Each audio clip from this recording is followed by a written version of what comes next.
আসসালামু আলাইকুম। পৃথিবীর যে যে প্রান্ত থেকে দেখছেন এবং শুনছেন সবাইকে শুভেচ্ছা জানাচ্ছি। তো বাংলাদেশে এখন আজকের এই রাজনৈতিক প্রেক্ষাপটে সবচেয়ে বেশি আলোচিত বিষয় হচ্ছে যে সেনাপ্রধান জেনারেল ওয়াকারুজ্জামান উনি কি গৃহবন্দী না উনি নজরবন্দী, উনি কি বাঁচতে পারবেন, ওনার কি হবে, এটা নিয়ে ব্যাপক আলোচনা হচ্ছে বিভিন্ন মানুষের মধ্যে। আমাদেরও আলোচনা হচ্ছে, আমারও আলোচনা হচ্ছে, আমার মনের মধ্যে অনেক প্রশ্ন জাগছে। বাট এত কিছু আমার কাছে সঠিক কোনো ইনফরমেশন নাই যে উনি আসলে গৃহবন্দী কিনা বা উনি নজরবন্দী কিনা, এটা আমার কাছে সঠিক কোনো ইনফরমেশন নাই। তবে বাট আমি একটা বিষয় বুঝি, আমি যেটা বিশ্বাস করি এবং বুঝি, আমি আল্লাহকে প্রচন্ডভাবে বিশ্বাস করি এবং নেচারের তাকে আমি খুব প্রচন্ডভাবে বিশ্বাস করি, বা ন্যাচারাল পানিশমেন্টটাকে আমি প্রচন্ডভাবে বিশ্বাস করি। যেমন আপনি যদি কোনো অকাম কুকাম করেন, মানুষ হত্যার সাথে জড়িত হন, তাহলে আপনাকেও সেটার রেজাল্ট ভোগ করতে হবে। আপনি যেই অকাম কুকামি করবেন সেটার একটা পানিশমেন্ট, ন্যাচারাল পানিশমেন্ট আপনি পাবেন, মুদ্রা কথা যেটা সেটা। সো আমি মনে করি যে 5ই আগস্টের যে ঘটনা, এখন এটা 5ই আগস্টের ঘটনার জন্য জেনারেল ওয়াকারুজ্জামান উনি কতটুকু দায়ী বা ওনার দ্বারা কতটুকু দেশের ক্ষতি হয়েছে বা কি হয়েছে, আমি ব্যক্তিগতভাবে আমার কিছু অবজারভেশন আছে এখানে। যে উনি কিন্তু রাষ্ট্র কর্তৃক, উনি কিন্তু সরকার কর্তৃক, সরকার কিন্তু ওনাকে সেনা প্রধান হিসাবে নিয়োগ দিয়েছেন। সো ওনার রাষ্ট্রের সেনা প্রধান হিসাবে ওনার দায়িত্ব ছিল মাননীয় প্রধানমন্ত্রী, যেহেতু প্রতিরক্ষা মন্ত্রণালয়ের প্রধান মন্ত্রী, ওনার নির্দেশনা শোনা, এবং উনি যে 5 তারিখে যে দায়িত্ব ওনাকে দিয়েছিল, যে কারফিউ দেওয়া হয়েছিল। সো আমি দৃঢ়ভাবে বিশ্বাস করি 5 তারিখে যে কারফিউ দেওয়া হয়েছিল, যদি 5 তারিখে যদি কারফিউ যদি আর্মি পালন করত, তাহলে বাংলাদেশের যে বিপর্যয় হয়েছে, যে ক্ষতিগুলো হয়েছে, সেই ক্ষতিগুলো হয়তো হতো না। এটা আমার বিশ্লেষণ, এটা আমার থিঙ্কিং, ভাবনা।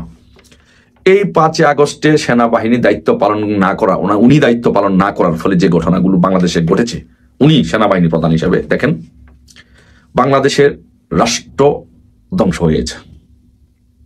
সর্বোপরি আপনি যদি বলেন যে রাষ্ট্র ধ্বংস হয়েছে, কতগুলো পুলিশ মারা গিয়েছে, অসংখ্য, বাংলাদেশে এক্সাক্ট ফিগারটা আমি বলতে পারছি না, কেউ বলছে 1500, 2000, 2500 পুলিশ মারা গিয়েছে। সো উনি যদি 5ই আগস্ট যে কারফিউ উনি দিয়েছিল, সেই কারফিউ যদি উনি পালন করতেন প্রধানমন্ত্রীর নির্দেশনা, যেহেতু উনি প্রতিরক্ষা মন্ত্রণালয়ের দায়িত্বপ্রাপ্ত মন্ত্রী, ওনার নির্দেশনা যদি জেনারেল ওয়াকারুজ্জামান পালন করতেন, তাহলে এই পুলিশগুলো মারা যাইত না। অসংখ্য আওয়ামী লীগের নেতা কর্মীদেরকে মারা হয়েছে, পিটিএ মারা হয়েছে, তার গাছের সাথে ব্রিজের সাথে লটকিয়ে পিটিএম হত্যা করা হয়েছে। যদি উনি দায়িত্ব পালন করতেন, যে কারফিউ দেওয়া হয়েছিল, উনি যদি সেই দায়িত্বটা পালন করতেন, তাহলে সেটা হতো না, এই নেতাকর্মীগুলো মারা যাইত না।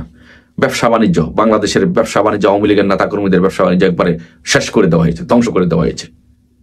সো এই ব্যবসা বাণিজ্যগুলো ধ্বংস হতো না। তারপরে আপনি যদি বলেন যে আপনার সেনাবাহিনী তো এখন ধ্বংসের দ্বার প্রান্তে, সেনাবাহিনীর ইমেজ, মান, সম্মান সব ধ্বংসের দ্বার প্রান্তে।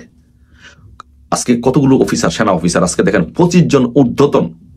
ভাই, আমি সেনাবাহিনীর সাথে আমার যেহেতু চলাফেরা ছিল, সেনাবাহিনীর আত্মীয়তার কারণে আমার অসংখ্য,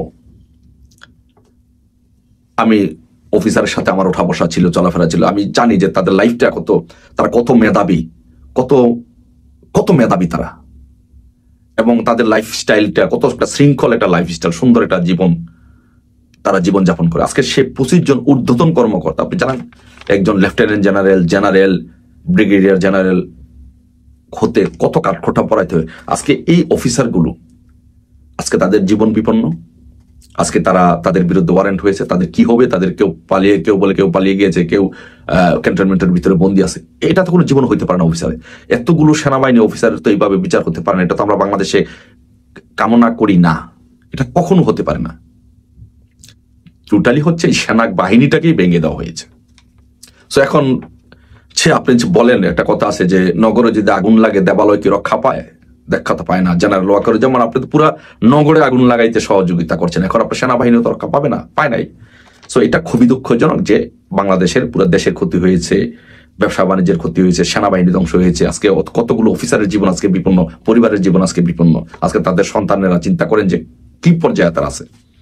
সো এই যে কাজগুলো হয়েছে, আমি মনে করি, ব্যক্তিগতভাবে মনে করি যে 5ই আগস্ট যদি প্রধানমন্ত্রী শেখ হাসিনার নির্দেশনা জেনারেল ওয়াকারুজ্জামান শুনতেন, দায়িত্ব পালন করতেন, তাহলে এই ঘটনাগুলো ঘটতো না। তাহলে আমি ব্যক্তিগতভাবে মনে করি যে জেনারেল ওয়াকারুজ্জামানের এই বিট্রে বলেন, ভুল পদক্ষেপ বলেন, যাই বলেন না কেন, ওনার কারণে বাংলাদেশের এই দেশে ক্ষতিগুলো হয়েছে। সেনাবাহিনী আজকে বিপর্যস্ত, দেশটা আজকে বিপর্যস্ত।